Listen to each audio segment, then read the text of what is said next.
roll tire has to debate the other side. Oh my god! And we could call it the roles advocate. Yeah, Yes. there you go. Yes, I'll be on. I love debating things for like stupid reasons. Okay, what day of the week are you all free? That's it. We need to do this. We need to do this. This is oh my god! This would be amazing. What day? Fridays. Okay, fine, good. Yeah. Essentially any day of the week until Corona ever ends, because Corona never ends. Oh my god! Oh, the roles advocate. This would be so good. And actually, we could invite one person just to mess them up. You kind of draw it out of an envelope or something. This week you could source. Yeah. You could source arguments from social media. Yeah. This week yeah, we and are then like arguing cut them this. all up and Yeah. Okay. Right. Source arguments and then role play them. Yeah. yeah. You should like put them all in a big bowl and we have to draw one at the start of the show. We're doing this. Okay, we On the back, there's a so quote of "You have to fix it in your argument, but if we guess that that's the quote, it doesn't count." Yeah. Should Spelljammer be crossed with Ravenloft? Discuss. Well, I'm just going to stick my neck out of here and say it's a good idea. It's brilliant. I think this is. Oh my, we're going to do this. We're doing this definitely. We are so. I think you're distracted from the main point, which is bring back Dragonlance. So obviously Terry is going to be there for the chaos factor. That's my next character, Chaos Magician.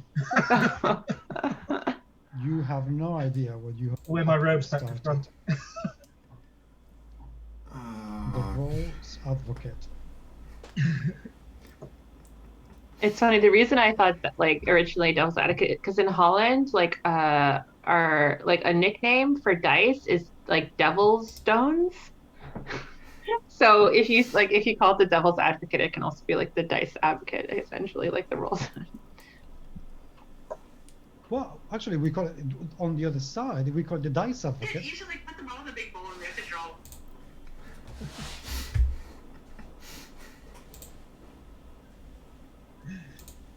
Okay. Uh, Are we being watched? I know that's the idea. Sorry, that was stupid. Are we being what? that audio might have been going out, but it's fine because no one knows. Wizards heard that someone might be diversifying from their master plan. They've called the FBI. Just turn that all the way down.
And we are live. Hello there.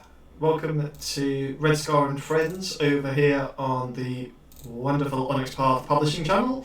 I'm Alex and I will be GMing this evening, stepping in for our usual GM, Mark, who has been befelled by scheduling gremlins, but hopefully we'll have him back next week. And we are going to continue our actual play of Scarlands 5e, where we are playing through the new Dead Man's Rust campaign, which is still available on BackerKit if you missed the Kickstarter. It contains an adventure that takes you from level 1 to level 10, and there is material in there that will take you above it. And with that, I've already said that I'm Alex. Normally I will be playing Nevan, the Hello, everyone. ever thoughtful, witty, none of those things paladin of the group, where we rapidly learned there was a pecking order and Nevan is firmly at the bottom. A paladin, a hollow legionnaire, a soul that had all of the sense of humour beaten out of it as it was forced into a suit of armour. Currently we're all level 2, so no oath to beat people to death with yet. And with that, we'll go over, let the party members introduce themselves, and we'll start with Paco. Hello, I am Paco from GMS Magazine, and you can find me on Twitter at GMS Magazine. By all means, do say hello. You can find me on Facebook as well, and other places that are very unholy, and I shan't mention. And I play Pacandra, who is a really kind of carefree manticore with zero knowledge of boundaries, who is learning how to be a proper friend and not to say the inappropriate thing all the time. Just most of the time. By the way, just so you know, Alex, when Mark said about you running, I thought, run the game, I thought, well, maybe I should be playing Bevan tonight and Pacandra at the same time. But then I thought that would be like a conjunction of two opposing forces and I would be completely obliterated. So I thought, yeah, maybe that wouldn't be a good idea. We've solved the global energy crisis, how we put Pacandra and Nevan in a very confined space, and the energy that comes off the two of them being confined just powers a small star. Speaking of things that make Nevan explode, we'll go over to Liz, who plays Viven. Hello, awesome people. My name is Liz. I am the owner of Angry Hamster Publishing. You can find me on Twitter at Angry Hamster RPG, or you can check out what my company does on angryhamsterpublishing.com. I've also freelanced for the awesome people of her RedScar. I am playing Viven, Viv to her friends.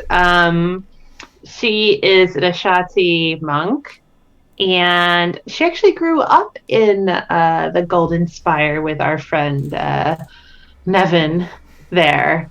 And Friend, is victim. Vict? Listen, just because I didn't approve of your ghost girlfriend. But yeah, and she is coming out into this wide world to make her fortune and see what fate has to offer her. And last but by no means least, the man, the myth, the legend, Terry. Hi, I'm Terry, International Man of History.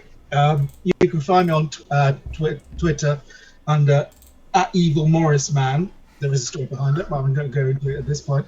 And I am playing Dovith, the Dwendali Bard. And up until the early part of our last session together, I was kind of unsure of what my path was in life. I'd consider stage magician, I'd consider rock star.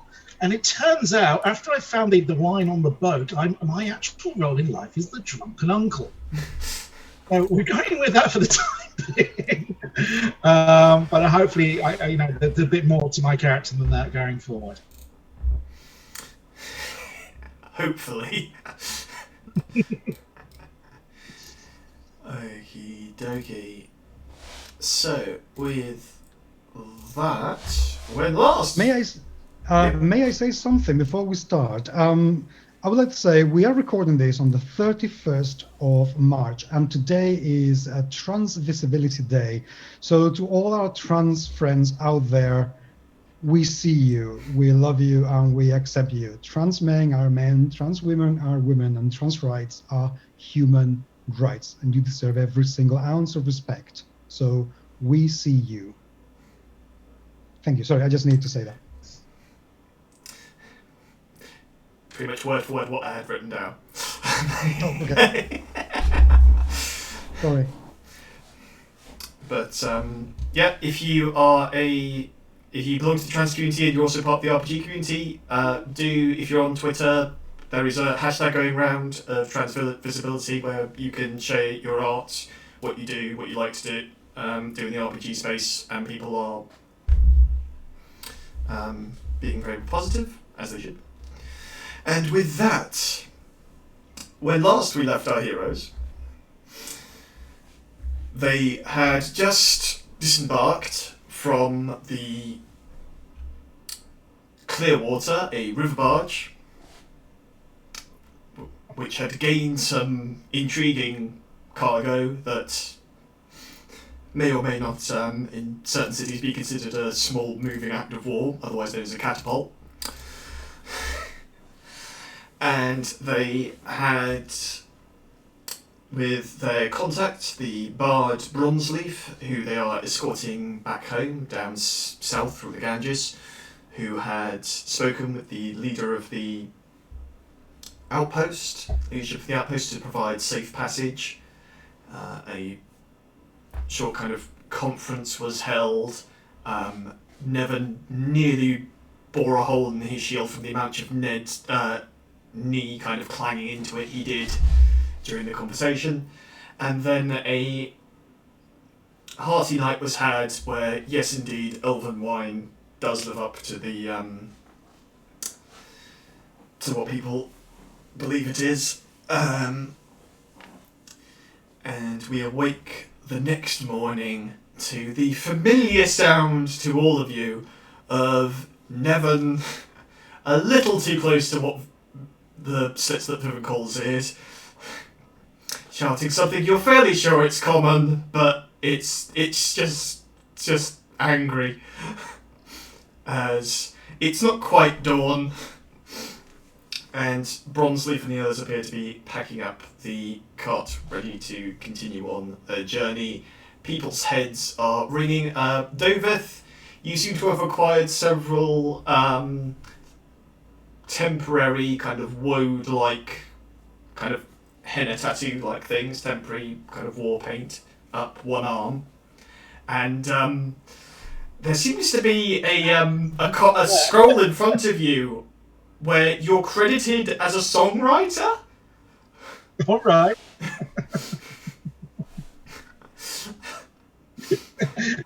What does the scroll say?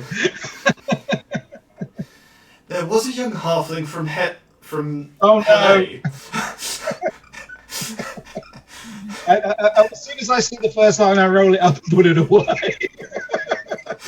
You roll it up, and on the back there's several, like, you recognise it as kind of slanted writing, and it's several very important ideas, you're very sure, because this isn't the first time this has happened. However, as often happens, they aren't actually the complete idea, they are just disparate words that you were hoping in your sober state would spark some kind of... So, carrots is written down and underlined 3 times, as is pheasants' boots.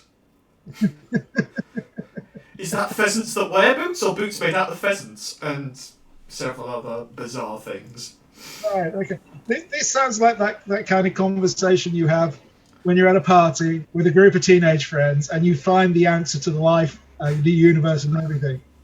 And then 5 seconds later it completely glows, but it had something to do with yoga. Do the Drendali under the earth or above it? Question mark, exclamation point, exclamation point. Is it, which way is the world up? It's all a matter of perspective. I'm intrigued as to the tattoos. And I'm just checking the rest of myself for collateral damage at this point. I'm planning that maybe drink is not my friend. You feel where you've kind of fallen asleep up against one of the trees. You feel as you kind of move, you begin to kind of roll away from it as you where you've kind of fallen asleep. Rather than be uncomfortable next to the tree, you've used basically the empty bottles as kind of like to round out some of the gaps and abscesses. So as you kind of move, they begin rolling out, and several small bottles and several larger bottles roll out. I probably smell like a cellar on slopping out day. This isn't good. I need. You get the. I need You to have the. drink. You have the sharp thinking. Well, if I stop drinking, then the collective hangover will just kill me. I mean, surely the elves must have some kind of restorative or something kind of famous about an hangover. There's. That is my next move. Before I can go on the road, Yeah. I'm going to try and find or acquire. Yeah. A So as restorative. Dovith kind of shakes himself off, and there's the sound of, and it is the loudest sound, even though you know, like, but it's all overgrown and lovely and cushioned. And why on earth is glass hitting moss? Why is it so loud? Is it louder because I'm trying to be quiet? Yes. If I hold as many as I can together, and then the ones in the middle just start falling out. Coming out with them on my fingers and they're clacking like castanets. Trying to clear up. Picandra and Viven, you awaken, and you, rather suspiciously, yet again, appear to have fallen asleep under a cover, near a fire, out of any direct sunlight in the morning. Which would be wonderful. However, the rudeness of your awakening, perhaps, is something that grabs you first. What's going on? I look around, look at the blanket. Kendra, What's this? What Have you- happened? have you ever read stories about fairies before? I have do you, never read. oh yeah. Have you ever heard a story about fairies? Do you think that maybe there's a fairy that's following us? That's like, I don't know, like momming us? You know, like tucking us in. And I don't. Maybe I can't explain. I mean, I've drunk enough that maybe I have done some things I shouldn't have done. Have I done something I shouldn't have done? Like What what? have I done? How? I'm confused. oh, What's happening? why? I kind of look over, side-eyeing Nevin, who... Is he still screaming? No, it was the usual short, sharp thing of it sounds like common, but it isn't. It's one of the Legion's kind of ancestral calls. You're told it translates roughly to awaken attention. You just manifest it as just like, oh, I've got to wake up now. Which is All right. just a short, sharp kind of like it's. I'm gonna do the typical teenager thing. and Another pretend that I Grand Dane the Legion Auxiliary! just like, okay, just pretend I didn't hear that again. And I just pull the cover back over Picandra and myself, and I'm like, shh, Picandra, we aren't here. Is this kind of a dream? Yes, just close your eyes. Okay. I just close. I kind of snuggle against you a little bit, like that. But, And as you do that, you all smell. It's a fruity, kind of sweet smell. It kind of wafts slowly at about ground level out across the campsite. And as Dovith, your head kind of turns, you see a pot that a wood elf has brought up with several several tin mugs. And it smells as if one of the demigods died again, and this is their blood, and oh, maybe the Divine War was all worth it just for moments like this. I smell food. I pull down the cover again.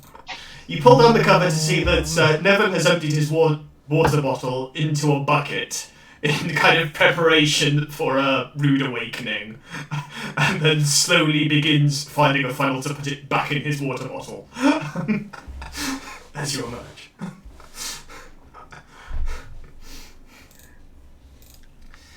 Food. Maybe Food. we should get out of bed.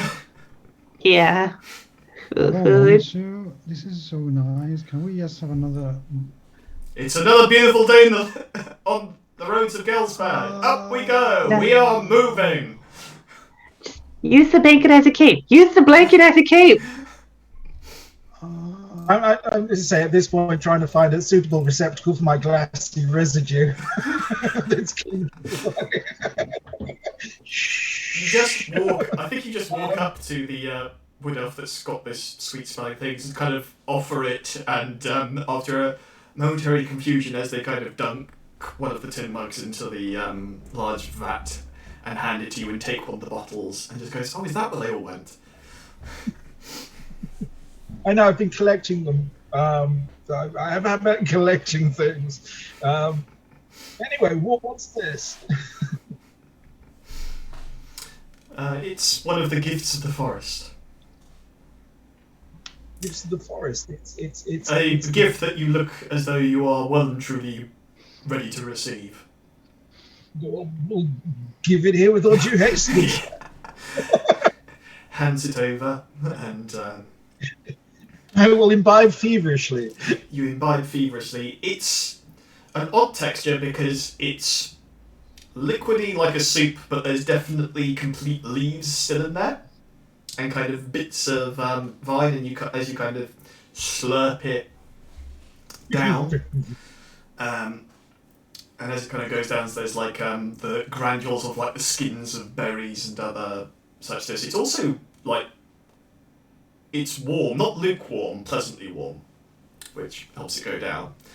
And it's those things when kids trying to make perfume and they just put dandelion heads in kind of warm water and then shake it and then it turns into perfume. So like that kind of thing. Far off in theory, but as you gulp it down, as the warmness kind of spills down and blossoms out from your chest, you begin to feel the fatigue and the aches being consumed in this like warm glow. That's not bad. Would it be rude to fill a flask for later, just in case?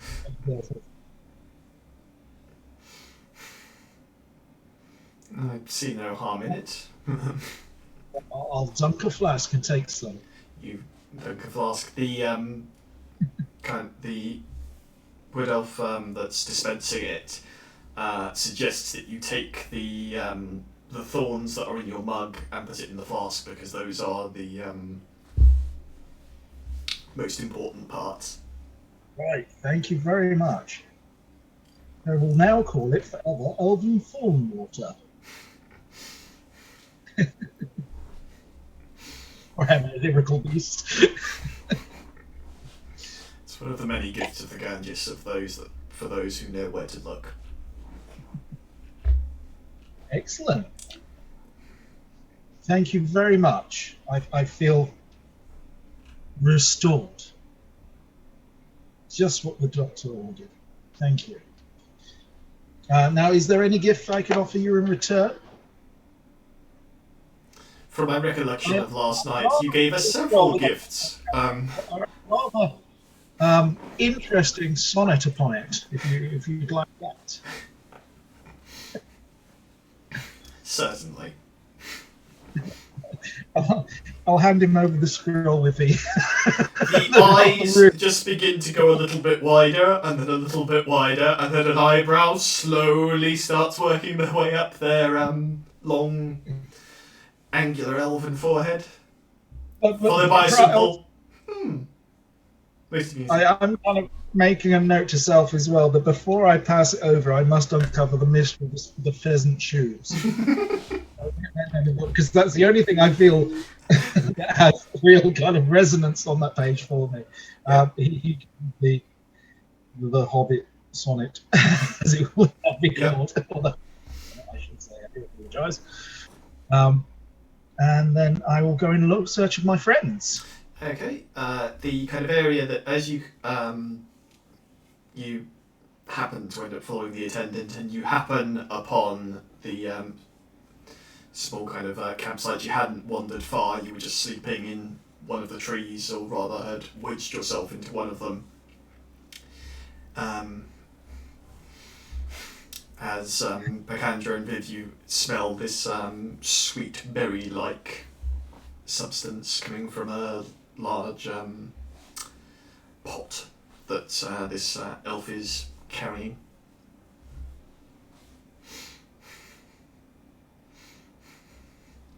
I walk towards the pot and stand there awkwardly. Like, good morning. It is. As my tongue kind of flicks out towards the pot. That smells delicious. It is one of the many gifts of the Ganges. Oh, cool. So, how would one go about getting one of these gifts? Well, one could spend several decades studying the various routes that the Ganges gives up. Alternatively, you could simply take a mug and take a drink. Oh, so it's like it's just free. hands you a mug. Oh, to everyone thank else, you. it's like, was this elf just trolling Viv and just... Or is it a wood elf thing? Heritage. I'm like, thank you. I take it and I start drinking it happily, like. In my mind, it's quite unsettling because does Viv drink normally, or is it like the cat thing of just the long tongue comes out and just bits of First the tongue, and then just have you ever seen a bearded dragon eat? I find it super cute. So she's just like starts, and it's like nom nom nom nom nom nom.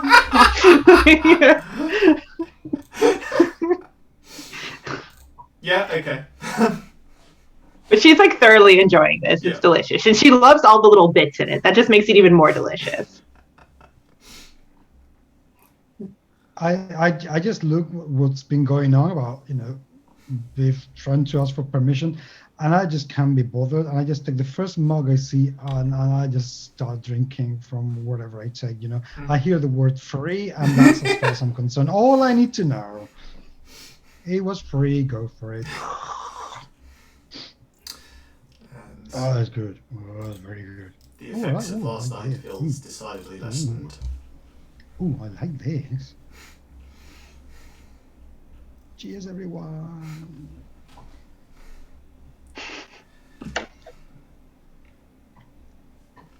You hear on the wind the distinctly grouchy voice of Bronzeleaf, although I think in the moment or two you're enjoying imbibing a little too much, but you hear something about some reference to I'm not getting any younger, the forest is growing, any time, and just...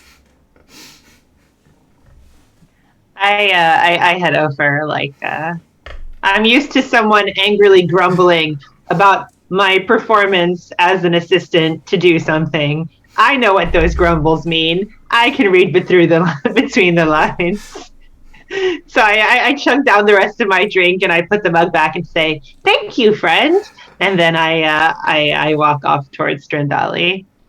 Cool. You walk over towards Strandali and realise that he was shouting at Nevin, and Nevin appears to be...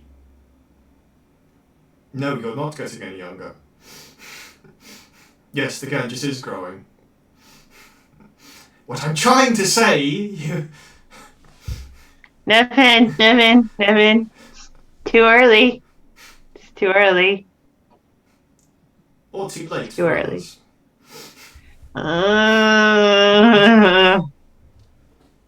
What were you two discussing? And Bronzeleaf, having seen you all awaken. Oh, fantastic! You're all awake. Are we all ready to get going? I'd be hesitant to travel the Ganges at dark, so the more progress we can make in the day. Sally forth with all due haste, my kind sir. I mean, do we have anything to do here other than going somewhere? Bagsy shotgun. No! I dibsed. Viv looks over to Nevin with no, and Nevin just shakes his head. And just as the unwritten speech bubble of shotgun was called.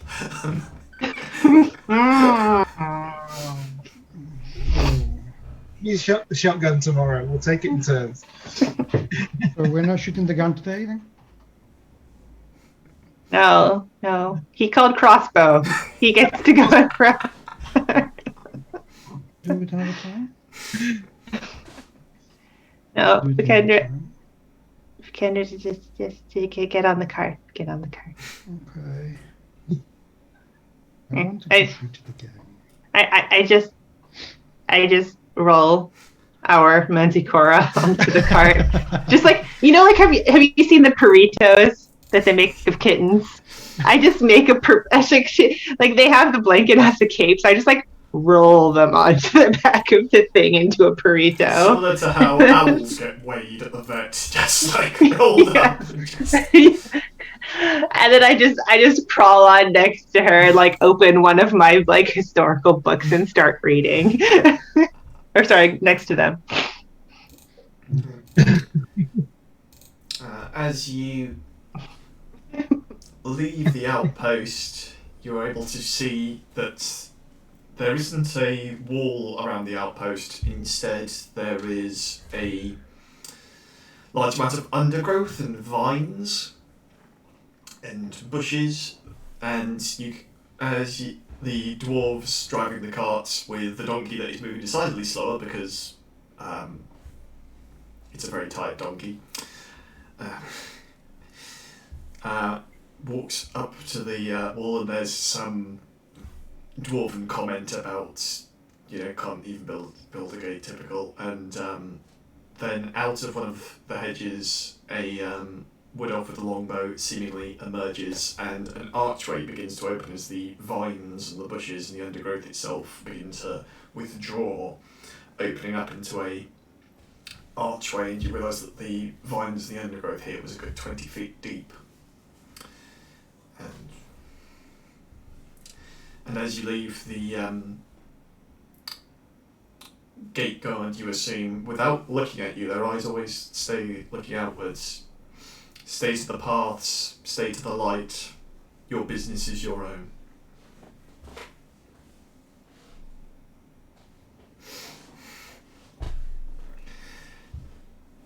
And as you continue through the opening archway, rather disconcertingly, you begin to hear the sounds of vines creaking as it closes behind you. And it becomes rather dark in there before finally you are out in the Ganges forest. Giant trees, 100 foot tall, 20 foot across, dwarfing the other trees that you would call normal or even mighty in another forest. The canopy is not so dense to block all sunlight. It reflects down, but you cannot see the sky directly. It even at the edge of your vision, you can see that there is just more branches, more of these giant trees that perhaps have outlived many nations, many gods. And to call it a path is a disservice to it because it is not a gravel path, it is not a dirt path. Weaving, never in quite in a straight line, is a small, almost interconnected amount of vines that have slowly, over months, perhaps years and decades, have stifled the undergrowth so that there is a single path just wide enough for a cart. As if the forest itself was being held back to guide the way.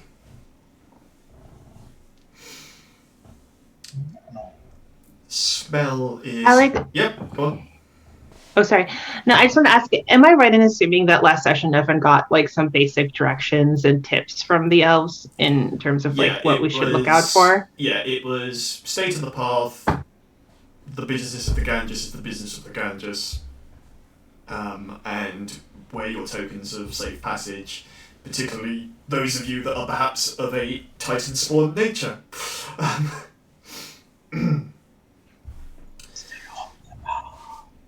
I just pull like because Bacandra, if they're still in the burrito, I just like quickly pull out their token of safe passage and I just clip it onto the top of the burrito. Right, I'm tuning up. I'm getting the old loop going as we need some music. Start with kind of donkey cart for sailor and rooms to rent 50 copper. The part of the road. And it's just trying to keep the spirits up because it's quite dark and spooky. Okay, and for those of you watching in black and white, this decision was made in colour as the ranger continues to sleep as they are in this travel through this giant forest.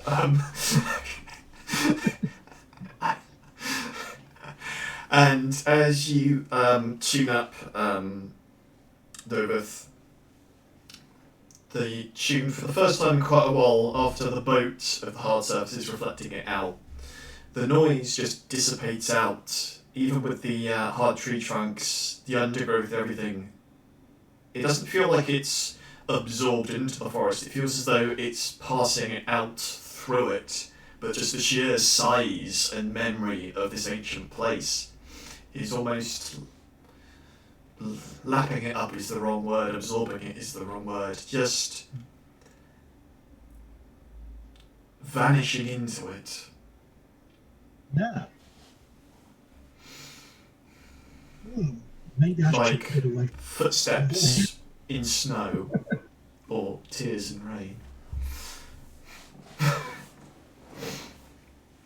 I'll keep quiet then, and I'll. That wasn't the right song for this journey. And I look back to make sure the others are okay. Mm-hmm.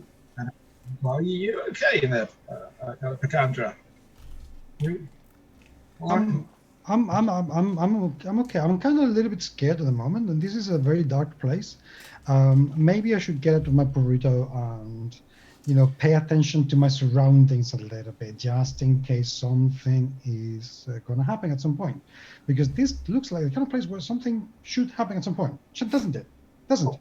This is what I was going to ask you, because I kind of feel out of my element here. If this wasn't the road I was expecting, it's kind of we'll go on the road and we'll have some fun, and I'll play some tunes, and it'll be like being back at a circus. And unfortunately, I think you probably need to be in the position I am now, so you can keep eyes there on the road. So if you wanted to switch, okay.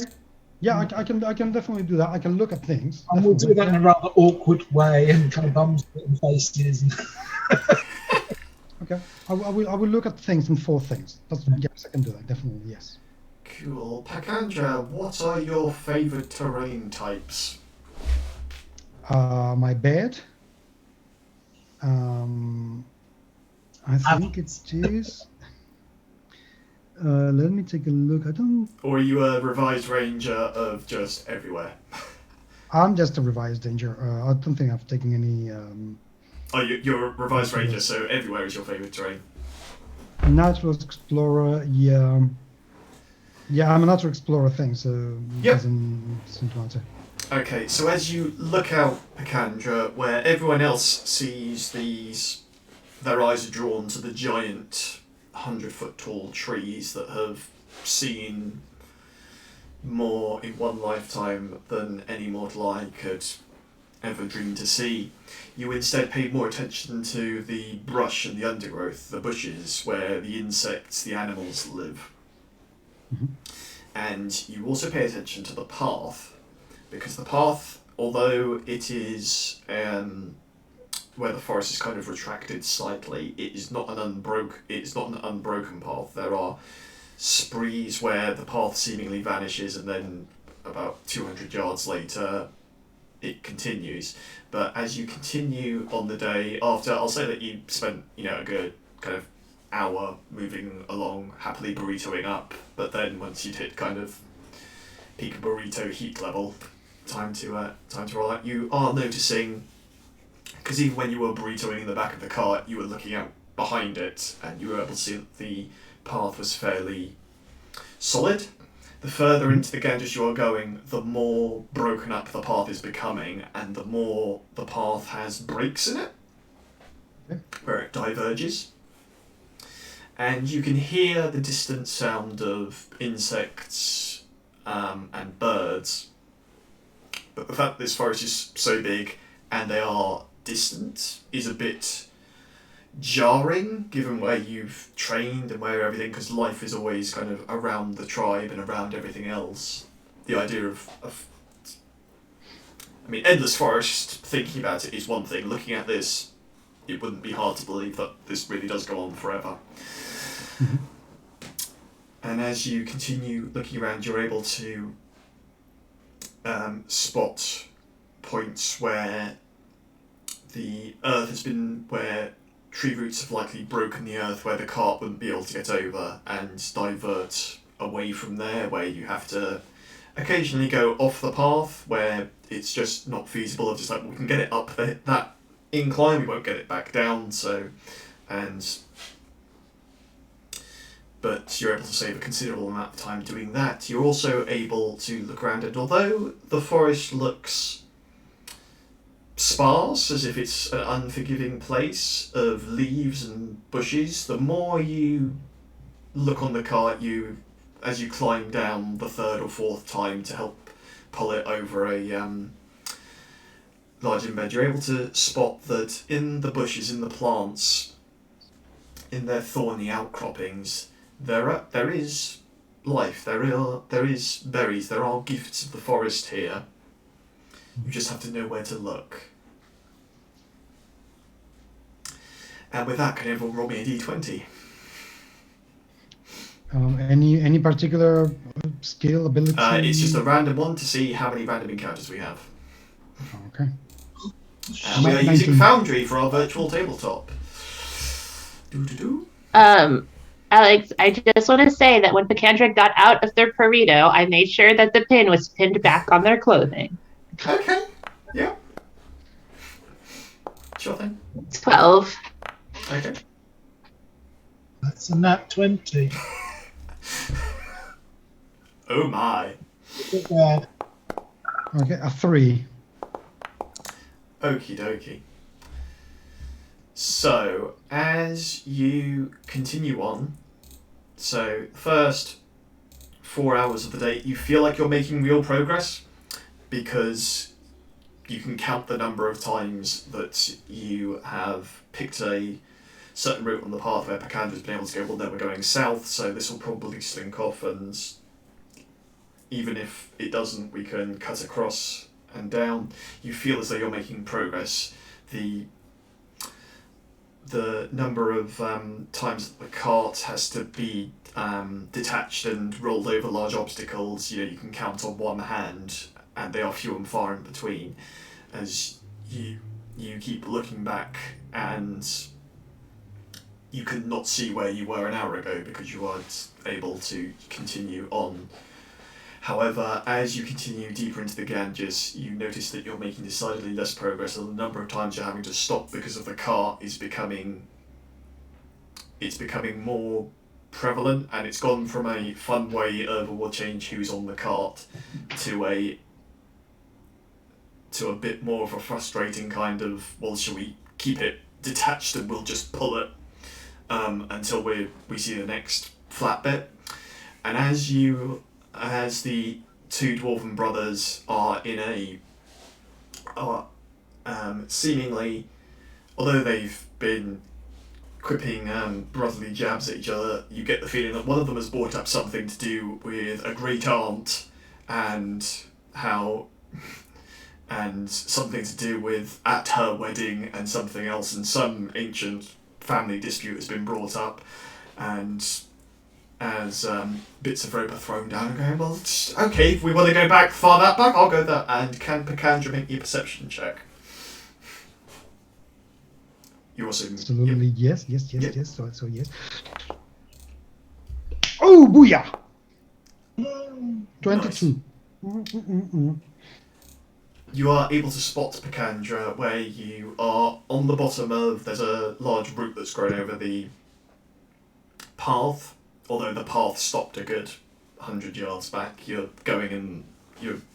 going south on kind of the route that the path was taking you in the hope that it'll pick up like it normally does, but you're able to spot it's amongst the gruffed voices of the dwarves. Yeah. You just imagine that it's Nevin and you're able to tune it out, and you're able to hear coming from your right the sound of twigs breaking at speed, leaves being disgruntled. It sounds, and as you, with such a high roll, you kind of turn, your ears prick up, and you can hear the sound of several hooves moving at considerable speed. It's about, you think, about 100 yards away. Oh, that's quite far. Yeah. I said they were, shh, silence everyone. Be quiet. Now.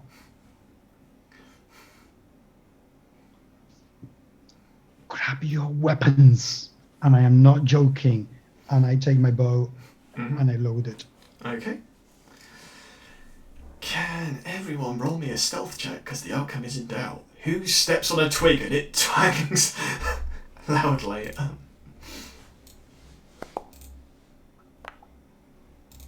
Oops.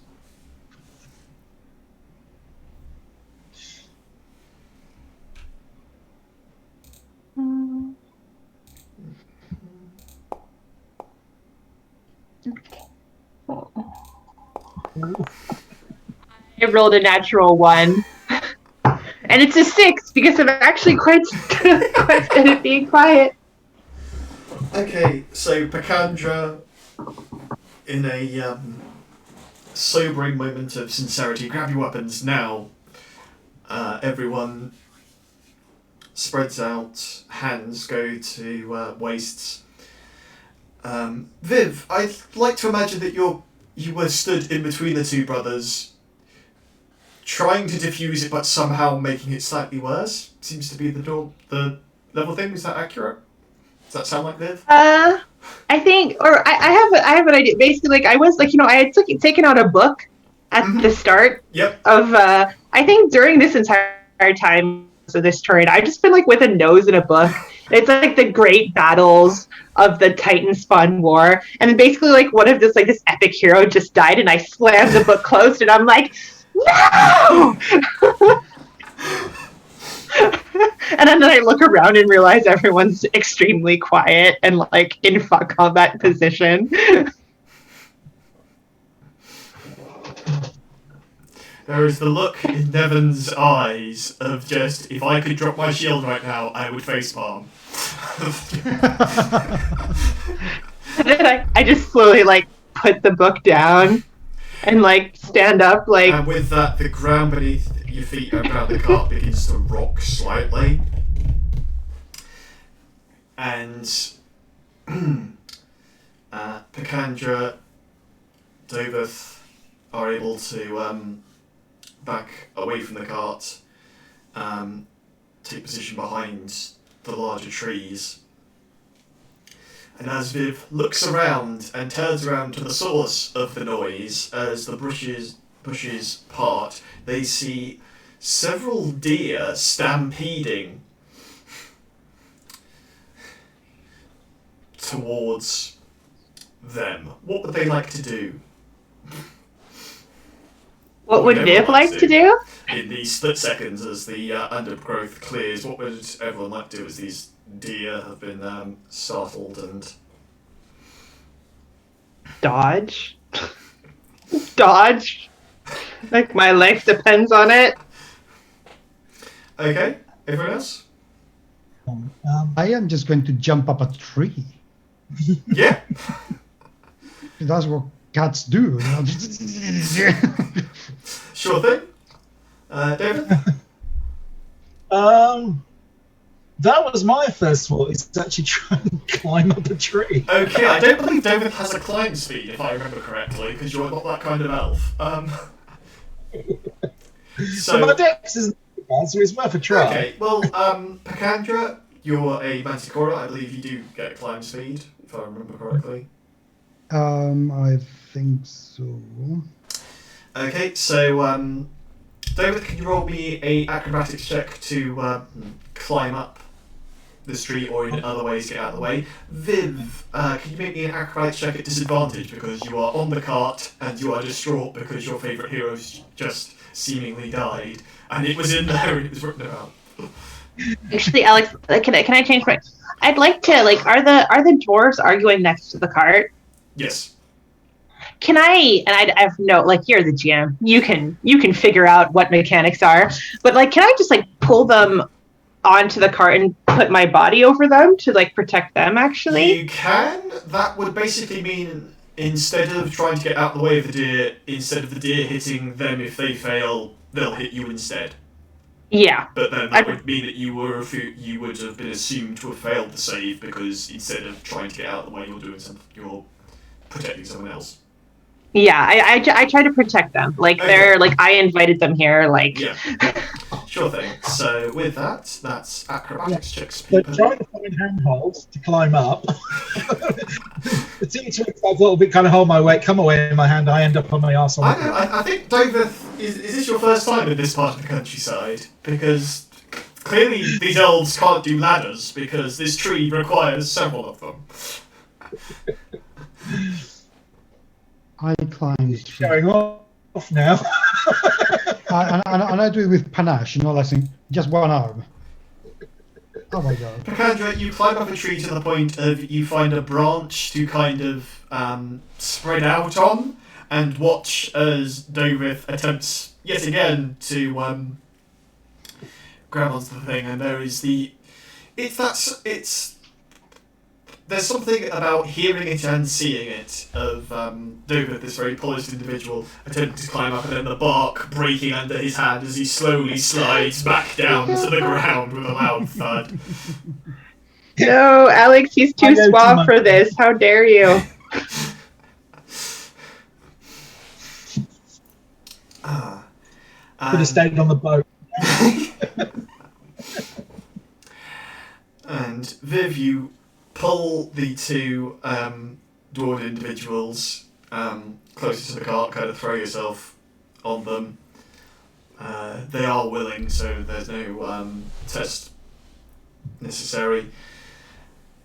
And the deer charge up, and one of them charges up the cart, but manages to sidestep the two dwarves and runs over the cart.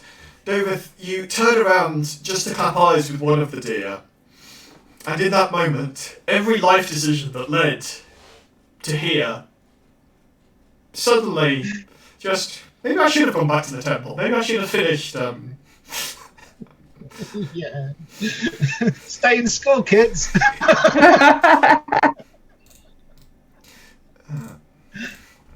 And just as your life doesn't flash before your eyes because it's already written down, because if anyone's going to write your story, it's going to be you.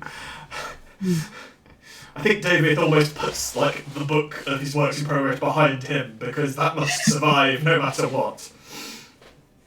As the deer charges up, and then seemingly at the last moment it turns and runs around the tree. Yeah.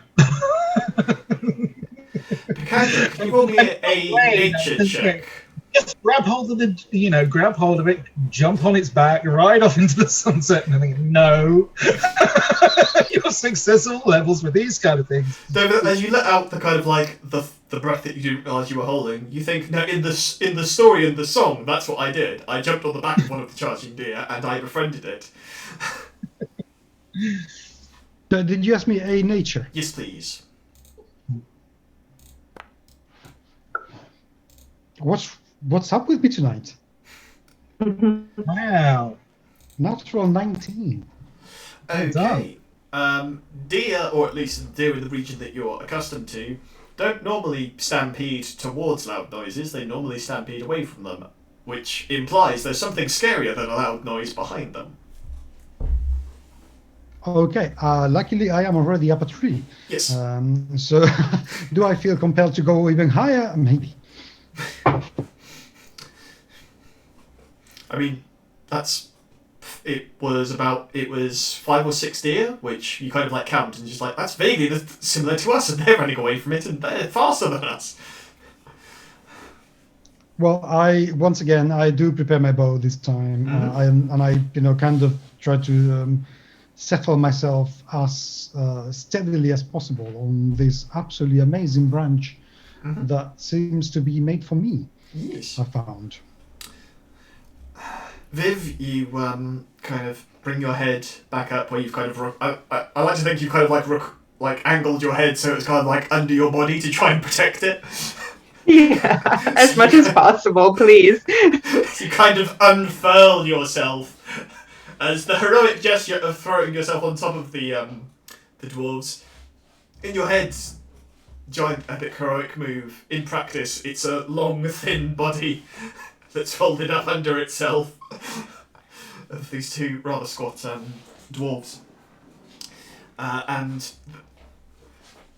almost on cue, one of the brothers says, well, they probably smelt you coming from a mile away. I told you it's... Ash is not a substitute for a proper honey mead smell. And it's just that...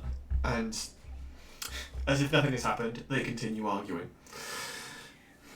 The runecaster continues bringing up, I used to work for Kings, but no, I had to come back because the cargo hauling business, that's where the money was. Wait. Wait. I look around. Are we still in danger? Picandra is still up a tree. Dovith, how are you recovering from this? I assume you've struck a pose of, no, I totally meant to be here. You're trying to style it out, yeah. But just looking around for somewhere to hide. As you look around, and what is everyone's passive perception? Apart from Picandra, because Picandra will notice, because Picandra is a natural explorer. That's the one in brackets, that would be an 18. You're passive, so you're so that would be your wisdom modifier plus 10 plus 2 if you're proficient in perception. Oh, but you've got some kind of weird alert thing, haven't you, Dover? Yeah, so mine's 18. Yeah. My passive is 16. Okay, so you both notice as there's kind of like the thundle, there's another noise. It's kind of like a skittering noise. It's as if it sounds like several dozen iron pegs scraping on top.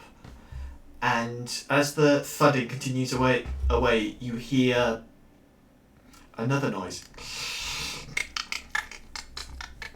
Oh, this sounds like something that lives underground normally, doesn't it? Mm-hmm. Can everyone roll initiative? Picandra, you will have advantage, and you also spot Picandra from your vantage point beginning to descend from one of the branches on one of the next 3 trees back from where you are, where the stampede came from. Scuttering around the side of one of the ancient trunks is this 8-foot bulbous-bodied spider is the wrong word. The top of its back hide has this large scale-like carapace, and its mouth section has additional appendages, and its eyes are this glossy white.